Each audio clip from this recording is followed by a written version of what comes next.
Okay, welcome to my studio.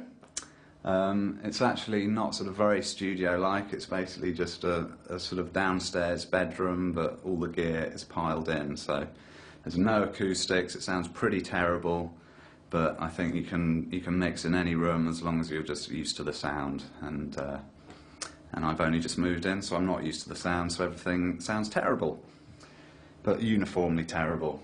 Okay, so we'll start with the Shpongle poster, which is great because you can actually see the detail and it's really big, and you can see all these circuit boards and stuff, which I love, which is something you couldn't really see on the CD cover because it's too small. While we're on the art, we have Rajaram's depictions of Shpongle Land. That's very blobbery. There's another one there. Sort of various drawings and Shpongly bits around. Okay, so some of the equipment while we're over here. MS-20 synth, not plugged in at the moment, but it is a great synth. I use it on Deranger by Hallucinogen. It does all that blah, blah, blah, blah, blah, blah, kind of typical sound. Very Hallucinogen sound, that one. The Oscar, an old favourite, one of the first analog synths I ever got, and does great bubbles, and basically nearly everyone you find, they're really hard to find. When you do find them, most of them you turn it on, it just goes or some sort of similar sound, because they're nearly all broken. This is a SH5, much beloved of Eat Static, and has a great squidgy filter for those lovely squidgy, scratchy sounds. Again, not plugged in at the moment, so I can't play you any of these sounds, but I'll play you something else in a minute. One thing I can play you, of course, is my Yamaha circuit bent keyboard, which is just like one of those sort of horrible, cheap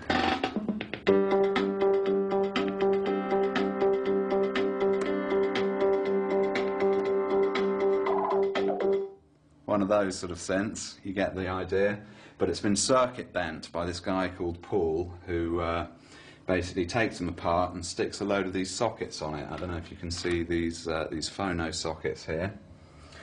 So you then take cables and plug them in. It's got a little microphone as well. So you take your microphone and do a little sample.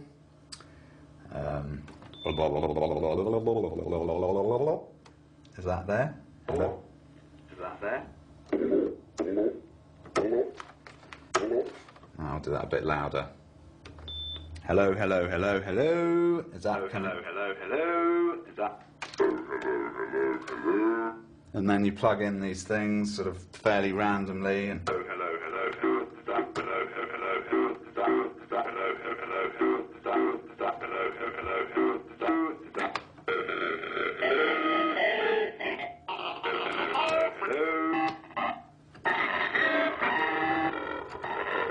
and it makes basically just noise, different versions of noise. But it's pretty cool. Okay, then I suppose the computer is the main bit of equipment and the mixing desk.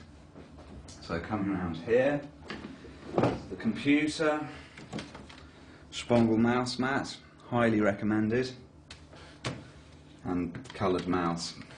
Use it as basically like a big tape recorder to record all the synths and sometimes generate sounds.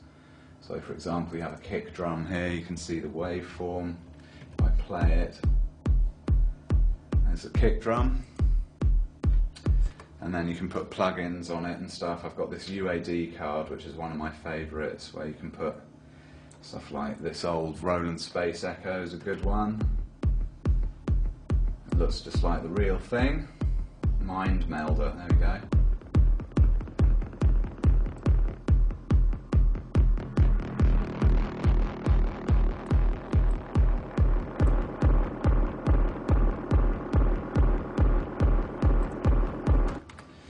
Of course, in the old days that would cost so much money, and it would all be made of tape loops, and you'd have to fiddle around, keep your tape clean and demagnetise the heads and all that to stop it being really hissy. And now you just get it for a plug-in for your computer. and it's relatively cheap. Amazing technology. So then once you have all your sounds on the computer, I've got a few playing, you then come to the mixing desk, and the sounds basically have all these channels. The first question people ask when they come into the studio is, how do you know what all these knobs do?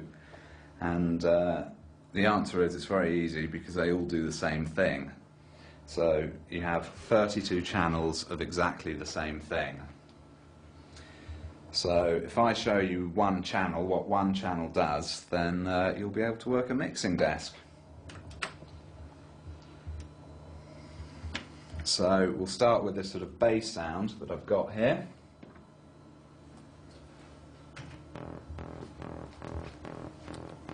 There's not a lot of bass on it, because I've taken a lot of the bass off, which I'll show you how to do.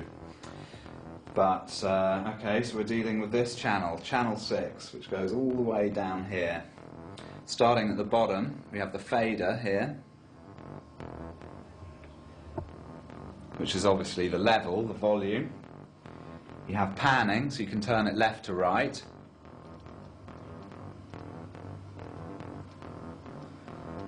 If you've got a stereo TV, then that should be going left to right. If you haven't, then it will sound exactly the same.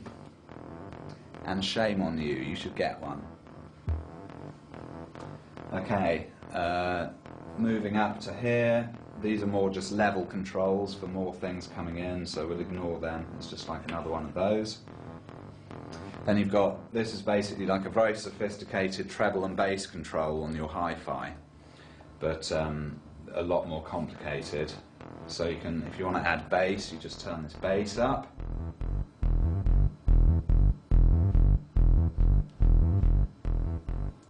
If you want to add treble, you add this.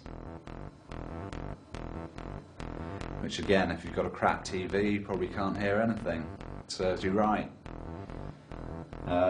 Then the rest of them, instead of just being treble and bass, you can choose a frequency that you want to boost.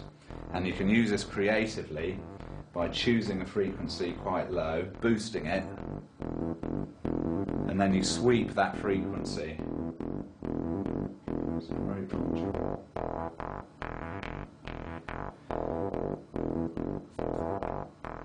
And that's a sound you hear on many trance tracks, many tracks generally.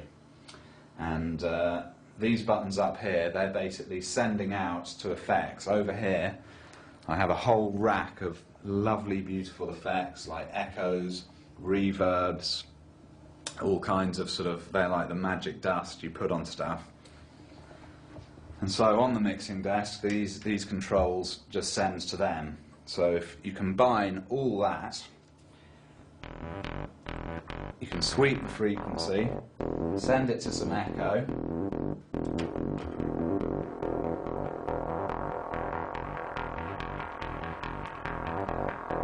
and it already sounds very trancey. And then you send the echo back to itself.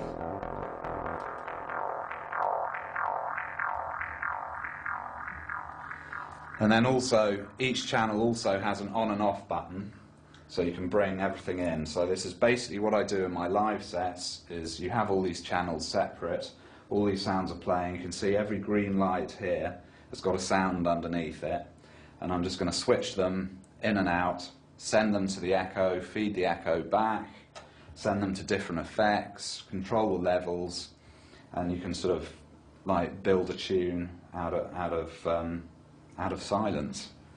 So I'll try and give you an example now, but it'll probably sound a bit rubbish because I'm